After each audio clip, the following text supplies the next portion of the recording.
Praise the Lord நேயர்கள் எல்லாருக்கும் அன்பான வணக்கங்கள். Praise the Lord. உங்க எல்லாரையும் சந்திக்கிறதுல ரொம்ப மகிழ்ச்சி.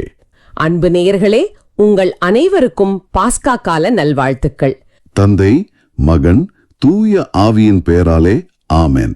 ஆமென். அன்பு தந்தையே, இந்த நாளுக்காகவும் நீர் எங்களுக்கு அருளியுள்ள இந்த வாழ்விற்காகவும் உமக்கு நன்றி கூறுகிறோம். ஆமென். நன்றி ஆண்டவரே. இன்றைய வாசகத்தின் வழியாக நீர் எங்களோடு பேசவிருக்கும் அன்பிற்காக நன்றி. மாட்சியும் புகழும் உமது பெயருக்கே உரியது. எங்கள் திறமைகளோ அல்லது வெற்றிகளோ எங்களுடையதல்ல, எல்லாம் உமது அருளே என்பதை இன்றைய வாசகம் எங்களுக்கு உணர்த்துகிறது. ஆமாம் ஆண்டவரே.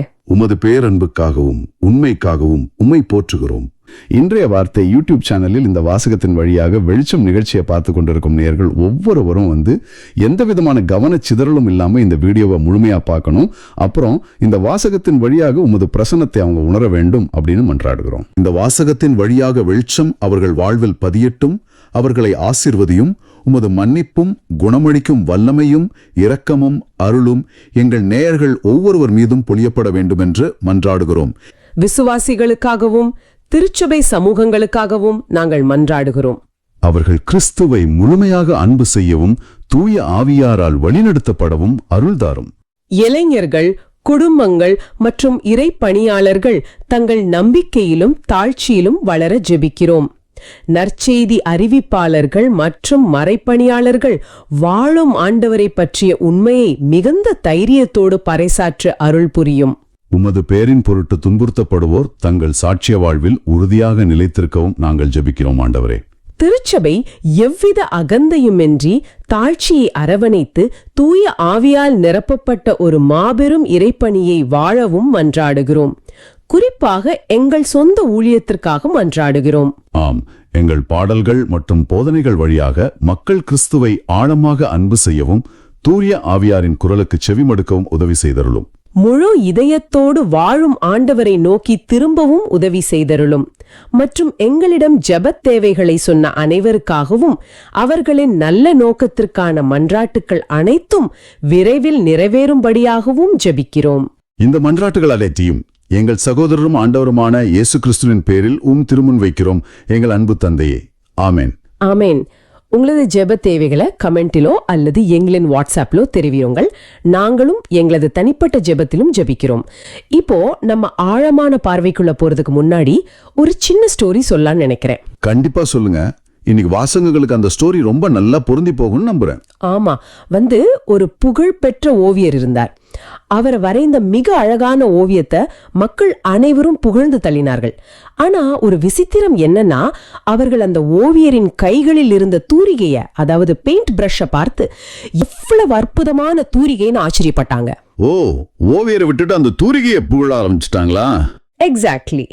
இதுதான் இந்த அழகிய ஓவியத்திற்கு காரணம்னு சொல்லி அந்த தூரிகையை தலையில் தூக்கி வைத்து கொண்டாடத் தொடங்கினார்கள். அப்போது அந்த தூரிகை பேச முடியுமானால் என்ன சொல்லியிருக்கும்? நான் வெறும் கருவிதான், என்னை இயக்கும் மாபெரும் கலைஞனுக்கு தான் எல்லா புகழும் போய் சேரணும்னு சொல்லியிருக்கோம் இல்லையா? கரெக்ட். நான் ஒரு கருவி மட்டும்தானேன்னு சொல்லியிருக்கோம். இன்றைய நமது வாசகங்களும் இதையே தான் நமக்கு உணர்த்துகின்றன. இன்னைக்கு இந்த ஆழமான பார்வையில திருத்தூதர் பணிகள் 14ஆம் அதிகாரம், யோவான் நற்செய்தி 14ஆம் அதிகாரம், திருப்பாடல்கள் 115, அப்புறம் திருத்தந்தை பிரான்சிஸ் அவர்களின் சிந்தனைகளை நாம் ஆராய போகிறோம். ரொம்ப சுவாரஸ்யமான தலைப்பு. மனிதர்கள் எப்பவுமே புகழை தேடும் இவ்வுலகில் எப்படி உண்மையான ஆண்டவரை பற்றி கொள்வது, தூய ஆவியாரின் துணையோடு அன்பு செய்யும் கலையை எப்படி கற்பது அப்படிங்கறதா இன்னைக்கு நம்ம குறிக்கோள். ஆமா, முதல்ல திருத்தூதர் பணிகள் 14ஆம் அதிகாரத்துல 5ஆம் வசனத்திலிருந்து 18ஆம் வசனம் வரைக்கும் நடந்த ஒரு சம்பவத்தை பார்ப்போம். பவுலும் பர்னபாவும் இக்கோனியா நகரில் நற்செய்தி அறிவிக்கும் போது அவங்கள கல்லால் எரிய முயற்சி நடக்குது. அது ரொம்ப பெரிய ஆபத்து இல்லையா? அங்கிருந்து அவங்க தப்பிச்சு லிஸ்திராவுக்கும் திருபைக்கும் செல்றாங்க. ஆமா, அங்க லிஸ்திராவுல பிறவியிலேயே கால் ஊனமுற்று இருந்த ஒருவரை காண்கின்றனர். அவரிடம் நலம் பெறுவதற்கான நம்பிக்கை இருப்பதைக் கண்டு பவுல் அவரை பார்த்து, நீர் எழுந்து கால் ஊன்றி நேராக நில்லும்னு சொல்றாரு. உடனே அந்த மனிதர் துள்ளி எழுந்து நடக்கிறார். இது எவ்வளவு பெரிய அற்புதம் பாருங்க. கண்டிப்பா. ஆனா இத பார்த்த உடனே அங்கிருந்த மக்களோட ரியாக்ஷன் தான் ரொம்ப வித்தியாசமா இருந்துச்சு. இந்த மனிதர்கள் வழியாக இப்படி ஒரு அற்புதம் நடந்ததை பார்த்த மக்கள் அவங்கள தெய்வங்கள்னு நினைக்க ஆரம்பிச்சிட்டாங்க. தெய்வங்கள் மனித உருவில் இறங்கி வந்துள்ளனன்னு சொல்லி கொண்டாட ஆரம்பிச்சிட்டாங்க. பர்னபாவை சேயூஸ்னும் பவுல எர்மோஸ்னும் கூப்பிட தொடங்குறாங்க. அது மட்டும் இல்ல, அந்த சேயோஸ் கோவில் அர்ச்சகர் காளைகளையும் பூமாலைகளையும் கொண்டு வந்து அவங்களுக்கு பலியிடவே முயல்கிறார். இத நம்ம இன்னைக்கு இருக்கிற நவீன உலகத்தோட ஒப்பிட்டு பாருங்களேன். கண்டிப்பா ஒப்பிடலாம். இன்றைக்கும் நமக்கு ஒரு நல்லது நடந்தால் அதை செய்த மனிதர்களையோ அல்லது நமது சொந்த திறமைகளையும் நாம் தெய்வமாக்கி விடுகிறோம் அல்லவா? மிக சரியான கேள்வி. இதத்தான் பவுலும் பர்னபாவும் ரொம்ப கடுமையா எதிர்க்கிறாங்க. தங்களுக்கு பலியிட வராங்கன்னு தெரிஞ்ச உடனே தங்கள் மேலுடைகளை கிழித்து கொண்டு கூட்டத்திற்குள் பாய்கிறார்கள்.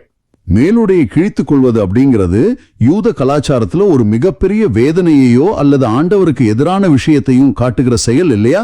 தாங்களும் சாதாரண மனிதர்கள்தான் என்றும் இப்படிப்பட்ட பயனற்ற பொருள்களை விட்டுவிட்டு வாழும் ஆண்டவரிடம் திரும்பும்படியும் நற்செய்தியை ரொம்ப உறுதியா அறிவிக்கின்றனர். இங்கே நம்ம திருப்பாடல்கள் 115 இணைத்து பார்க்கலாம். ஓ, எங்களுக்கென்று ஆண்டவரே, மாட்சியை உன் பேருக்கே உரித்தாக்கும் அப்படிங்கிற திருப்பாடல்கள் வசனம் தானே? எக்ஸாக்ட்லி. மனிதர்களின் சிலைகள் வெறும் வெள்ளியும் பொன்னும், மனித கைவேலையுமே. ஆனால் நம் ஆண்டவர் விண்ணகமும் வண்ணகமும் உருவாக்கியவர். பவுலும் பர்னபாவும் தங்களுக்கு கிடைத்த அந்த புகழ் என்ற வலையில விழவே இல்லை. அது எவ்வளவு பெரிய தாழ்ச்சி பாருங்க. மழையையும் வளமிக்க பருவ காலங்களையும் தரும் வாழும் ஆண்டவரின் அன்பை மட்டுமே அவங்க முன்னிலைப்படுத்தினாங்க. ஆமா நேர்களே, உங்களுக்கும் இன்று கிடைக்கும் சிறிய வெற்றிகளின் போது நீங்கள் அந்த புகழை உங்களுக்கே வைத்துக் கொள்கிறீர்களா அல்லது அதை எல்லாம் வல்ல ஆண்டவருக்கு ஒப்பு கொடுக்கிறீர்களான்னு கொஞ்சம் யோசிச்சு பாருங்க. ரொம்ப ஆழமான சிந்தனை. இப்போ இந்த புகழ்ச்சி எல்லாம் தேடாம நம்ம உள்ளத்துக்குள்ளேயே ஆண்டவர் வந்து தங்குவதற்கான வழி என்ன அப்படிங்கறத யோவான் நற்செய்தி 14ஆம் அதிகாரம் 21ஆம் வசனத்திலிருந்து 26ஆம் வசனம் வரைக்கும் இயேசு விளக்குறாரு. இயேசு சொல்றாரு, என் கட்டளைகளை ஏற்று கடைபிடிப்பவர் என் மீது அன்பு கொண்டுள்ளார், அவர் மீது தந்தையும் அன்பு கொள்வார், நானும் அவர் மீது அன்பு கொண்டு என்னை அவருக்கு வெளிப்படுத்துவேன்னு ரொம்ப தெளிவா சொல்றாரு. எங்க எனக்கு ஒரு பெரிய கேள்வி வருது. கட்டளைகளை கடைபிடிப்பது என்று கேட்டாலே இது ஏதோ ஒரு கடுமையான சட்டம் போல, ஒரு ஸ்ட்ரிக்டான ரூல் புக் போல தோன்றுகிறதே. கட்டளைக்கும் அன்புக்கும் என்ன சம்பந்தம்? அன்பென்பது சுதந்திரமான ஒன்றல்லவா? நிறைய பேருக்கு இந்த சந்தேகம் வரும். ஆனா இது அடிமைத்தனமான கீழ்ப்படிதல் அல்ல. இது உறவின் ஆழம்.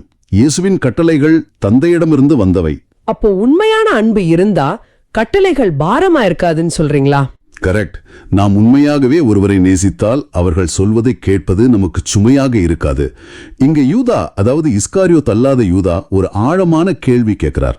ஆமா ஆண்டவரே, நீர் உம்மை உலகிற்கு வெளிப்படுத்தாமல் எங்களுக்கு வெளிப்படுத்த போவதாக சொல்கிறீரே, ஏன் கேட்கிறாரு. அதுக்கு இயேசு என்ன சொல்றாருன்னா, அன்பு கொண்டிருப்பவர் வார்த்தைகளை கடைப்பிடிப்பார், தந்தையும் அன்பு கொள்வார், நாங்கள் அவரிடம் வந்து அவருடன் குடிகொள்வோம்னு பதில் சொல்றார். வாவ்! குடிகொள்வோம்னா ஒரு விருந்தாளியா வந்துட்டு போறது கிடையாது, நிரந்தரமா தங்குறது. ஆமா, லிஸ்த்ரா மக்கள் கற்பனையான தெய்வங்கள் வெளியிலிருந்து வந்து தங்களோடு தங்குவதாக நினைத்தார்கள். ஆனால் நாம் தூய அன்போடு ஆண்டவரை நாடும்போது விண்ணகத்தையும் மண்ணகத்தையும் படைத்த ஆண்டவர் நம் உள்ளத்திலேயே வந்து குடிகொள்வார். இது எவ்வளோ பிரம்மாண்டமான உண்மை! நேயர்களே, ஆண்டவர் உங்களிடம் வந்து ஒரு விருந்தாளியாக அல்ல, உங்களுடனேயே நிரந்தரமாக குடிகொள்ள விரும்புகிறார். உங்களின் அன்றாட செயல்கள் அவருக்கு ஒரு வீட்டை உருவாக்குகின்றனவான்னு சிந்தித்து பாருங்கள். ரொம்ப அருமையான பாயிண்ட். ஆனா இதை நம்ம சொந்த பலத்தால செஞ்சிட முடியுமானா கண்டிப்பா முடியாது. அதனாலதான் தந்தை அனுப்ப போகிற துணையாளர் ஆகிய தூய ஆவியார் அனைத்தையும் கற்றுத்தருவார்னு இயேசு சொல்றாரு. அனைத்தையும் நினைவூட்டுவார்னு சொல்லியிருக்காரு இல்லையா? இத பத்தி திருத்தந்தை பிரான்சிஸ் அவங்க தன்னுடைய சிந்தனைகள்ல ரொம்ப அழகா சொல்லியிருக்காங்க. அதாவது இயேசுவை அறிந்து கொள்ள அன்பு நம்மை வழி நடத்துகிறது. ஆமா, மே 21, 2017 அவர் கொடுத்த செய்தியில இந்த அன்பு தூய ஆவியாரின் செயல்பாட்டால் மட்டுமே சாத்தியமாகிறதுன்னு தெளிவா விளக்குறாரு. மேலும் ஆண்டவரையும் அயலானையும் நேசிப்பதே நற்செய்தியின் மிகச்சிறந்த கட்டளைன்னு சொல்லியிருக்காரு. முக்கியமா ஆதரவு தேவைப்படுவோரையும் நேசிக்கணும்னு. உண்மைதான். உங்களை நீங்களே நேசிப்பதும் மற்றவர்களை நேசிப்பதும் எளிதானது அல்ல. இது தினமும் கற்க வேண்டிய ஒரு கலை. இது திருத்தந்தை அன்பு செய்யும் கலைன்னு சொல்றாரு. இதை கேட்டது எனக்கு ரொம்ப வியப்பா இருந்துச்சு. கலை அப்படிங்கிறது ஒரே நாள்ல வந்து விடாது. கண்டிப்பா வராது. அது தொடர்ந்து பழகி பழகி தவறுகள் செய்து திருத்திக் கொள்ளும் ஒரு பயணம். நாம் அனைவரும் இந்த பள்ளியில் மாணவர்கள் தானே தோணுது. ஆமா, திருத்தந்தையும் அதையே தான் சொல்றாரு. இதை நாம் கிறிஸ்துவின் பள்ளியில் தூய ஆவியாரின் உதவியோடு தினமும் பொறுமையாக கற்றுக்கொள்ள வேண்டும்னு. அப்போ பவுலும் பர்னபாவும் காட்டிய தாழ்ச்சி ஆகட்டும், இயேசு எதிர்பார்க்கும் அன்பின் கட்டளை ஆகட்டும், இவை எதையுமே நாம் நம் சொந்த பலத்தால் செய்துவிட முடியாது. அதுக்காகத்தான் தந்தை துணையாளராகிய தூய ஆவியாரை அனுப்புகிறார்.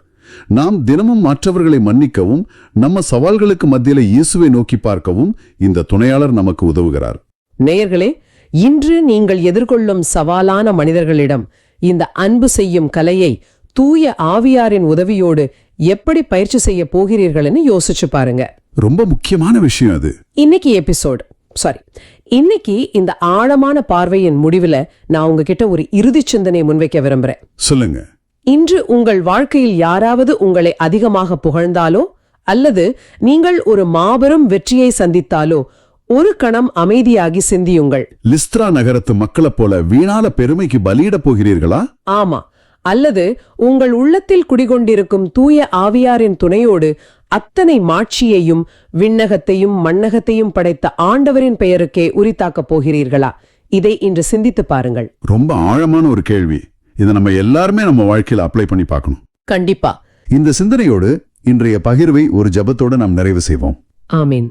எங்கள் அன்பான ஆண்டவரே, இன்று நாங்கள் தியானித்த இந்த ஆழமான சத்தியங்கள் எங்கள் நேயர்களின் உள்ளங்களில் ஆழமாக பதியும்படி மன்றாடுகிறோம். ஆமாண்டவரே. அவர்கள் தங்கள் வாழ்வில் உமது மாட்சியை மட்டுமே தேடவும், கட்டுப்பாட்டை தேடும் போலியான சிலைகளை விலக்கவும், நீர் அவர்களுக்கு அளித்த பொறுப்புகளை சிறப்பாக செய்யவும் அருள்தாரும். இன்றைய வாசகத்தின் மூலியமாக நீர் எங்களோடு பேசியதற்காக நன்றி. நீர் வந்து எங்கள் உள்ளத்தில் நிரந்தரமாக குடிகொள்ளப் போவதற்காக நன்றி. தூய ஆவியாராம் துணையாளரின் வழிகாட்டுதலோடு நாங்கள் ஒவ்வொரு நாளும் கட்டளைகளின் படி செயலில் அன்போடு வாழ எங்களுக்கு அருள் தாரும். எங்கள் ஆண்டவராகிய இயேசு கிறிஸ்துவின் பெயரால் மன்றாடுகின்றோம். ஆமென். ஆமென். இந்த ஆழமான பார்வை உங்களுக்கு பயனுள்ளதாக இருக்குதுன்னு நினைச்சா மத்தவங்களுக்கு இந்த வீடியோவை ஷேர் பண்ணுங்க. நற்செய்தியின் தூதராக இறையாட்சியை எடுத்துரைங்க. நன்றி. ஆமா, தொடர்ந்து இந்த மாதிரி ஆழமான சிந்தனைகளை நாம விவாதிக்கலாம். மீண்டும் நாளை சிந்திப்போம். இயேசுவுக்கே புகழ். அன்னை மரியே வாழ்க. இயேசுவுக்கே புகழ். அன்னை மரியே வாழ்க.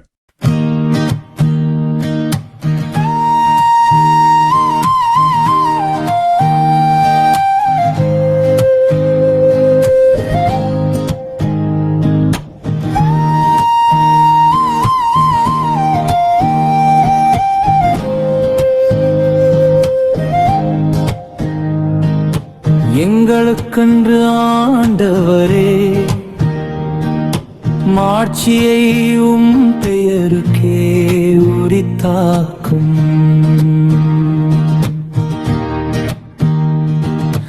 எங்களுக்கென்று ஆண்டவரே, மாட்சியை பெயருக்கே உரித்தாக்கும்.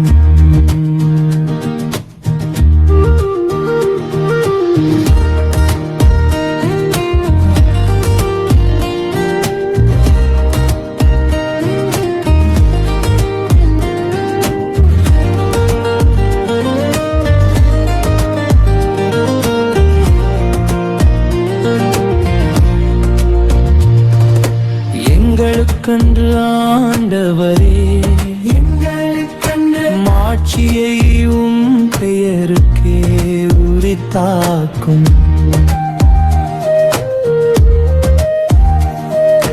பேரன்பையும் உண்மையையும் முன்னிட்டு அதை உமக்கே உரியதாக்கும். அவர்களுடைய கடவுள் எங்கே என பிற இனத்தார் வினவுவது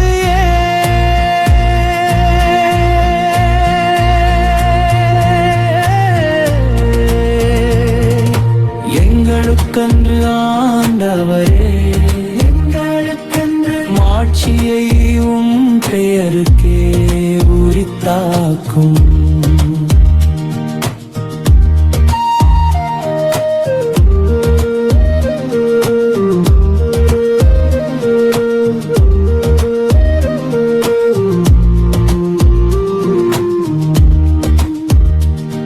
நம் கடவுளோ விண்ணுலகில் உள்ளார். தம் திருவுளப்படி அனைத்தையும் செய்கின்றார். அவர்களுடைய தெய்வச் சிலைகள் வெறுங்கல்லியும் பொந்துமே, வெறும் மனித கைவேலவே. எங்களுக்கன்று ஆண்டவரே, எங்களுக்கன்று மாட்சியும் பெயரும் சேரித்தாக்கும்.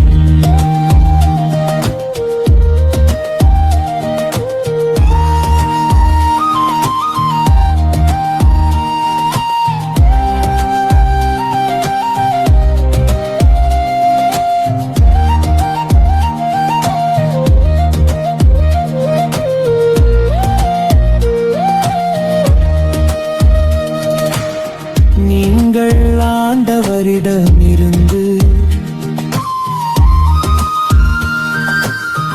ஆசி பெறுவீர்களாக. விண்ணையும் மண்ணையும் உருவாக்கியவர் அவரே. விண்ணகமோ ஆண்டவருக்கு உரியது,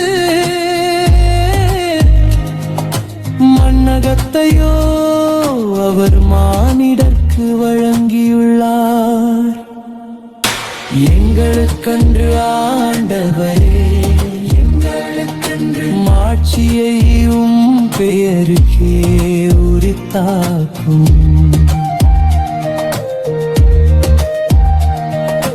எங்களுக்கன்று ஆண்டவே, எங்களுக்கன்று மாட்சியையும் பெயருக்கே உரித்தாக்கும்.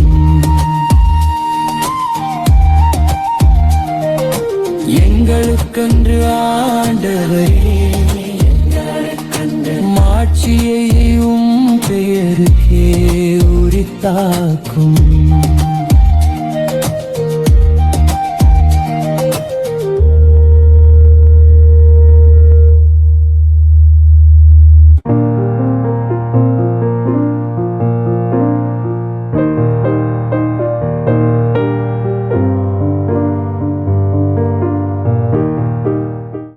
நீங்கள் காண்பவற்றை காணும் வாய்ப்பை பெற்றோர் பேறு பெற்றோர். ஏனெனில் பல இறைவாக்கினர்களும் அரசர்களும் நீங்கள் காண்பவற்றை காண விரும்பினார்கள், ஆனால் அவர்கள் காணவில்லை. நீங்கள் கேட்பவற்றை கேட்க விரும்பினார்கள், ஆனால் அவர்கள் கேட்கவில்லை என நான் உங்களுக்கு சொல்கிறேன்.